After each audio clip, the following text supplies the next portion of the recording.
चलिए आज हम बात करते हैं इंसुलिन के बारे में। इंसुलिन एक हार्मोन है जो कि हमारे बॉडी में एक ऑर्गन है पैनक्रियास, जो कि लोकेटेड है हमारे एब्डोमेन के बैक साइड में, और वो जे शेप में होते हैं। अब पैनक्रियास के अंदर बीटा सेल्स होते हैं और वो इंसुलिन को रिलीज करते हैं। इंसुलिन को हम एनाबॉलिक हार्मोन भी कहते हैं क्योंकि ये हमें हमारे बॉडी में ग्रोथ और डेवलपमेंट में हेल्प करते हैं। अब हम जानते हैं कि एग्जैक्टली इंसुलिन का रोल क्या है हमारी बॉडी में।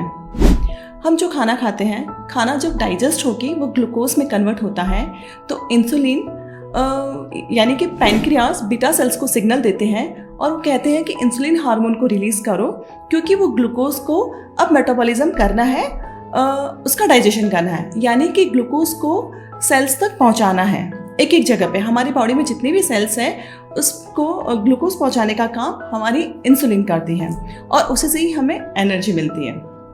अब होता क्या है कि बहुत सी बार कि इंसुलिन की हमारे बॉडी में कमी हो जाती है। अब वो क्यों होती है कि बहुत सी बार क्या होता है कि हमारी जो पैनक्रियास है उसमें कोई प्रॉब्लम हो गई, इन्फ्लामेशंस हो गई या डैमेज हो गए कि वो बीटा सेल्स इंसुलिन को रिलीज़ नहीं कर पा रहे हैं। तो अब हम जो खाना खाएंगे वो ग्लूकोज हमारे ब्लड में इसी तरह से घूमता रहेगा। तो अब कहते हैं इसको डायबिटीज़। जब भी हम ब्लड टेस्ट करते हैं देखते हैं कि हमारे ब्लड में ग्लूकोज की मात्रा ज़्यादा है तो वो उसको डायबिटीज़ में कन्वर्ट कहते हैं। तो सेकेंड थिंग अब ये आता है कि जब भी अब हमारे बॉडी में इंसुलिन कम है तो वो ग्लूकोज का होगा क्या, तो वो लीवर क्या करती है, हमारे ब्लड से ग्लूकोज को पकड़ के अपने पास रख लेती है, जिसे हम कहते हैं ग्लाइकोजन। अब जब कभी हम फास्टिंग करते हैं या हम कभी खाना नहीं खाते हैं तो हमारी बॉडी में एनर्जी नहीं होती है, तब लीवर क्या करता है कि अपने बॉडी से जो ग्लाइकोजन यानी कि जो ग्लूकोज को उसने स्टोर करके रखा था उसको वो रिलीज़ करता है। ग्लाइकोजन का ब्रेकडाउन होता है और वापस ग्लूकोज रिलीज़ होता है और वो हमारे सेल्स तक पहुंचाता है, जिससे हमें वापस एनर्जी मिलती है। तो ये सारे काम हमारे इंटरनल बॉडी के हो गए। तो इंसुलिन का मेन रोल है कि हमारे बॉडी में जो भी ग्लूकोज बनता है उसको सारे सेल्स तक पहुंचाना और हमें एनर्जी प्रोवाइड करना।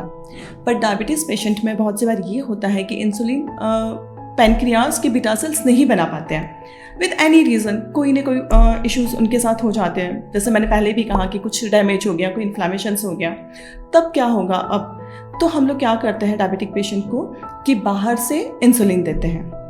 अब इंसुलिन्स बहुत तरह के होते हैं, जिसमें कि हो गया short acting insulin, long acting insulin, rapid acting insulin या फिर अल्ट्रा लॉन्ग एक्टिंग इंसुलिन। ये हेल्प करते हैं हमारे बॉडी के ग्लूकोज को मेटाबॉलिज्म करने में।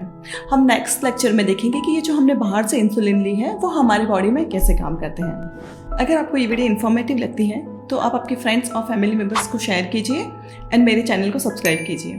Thank you.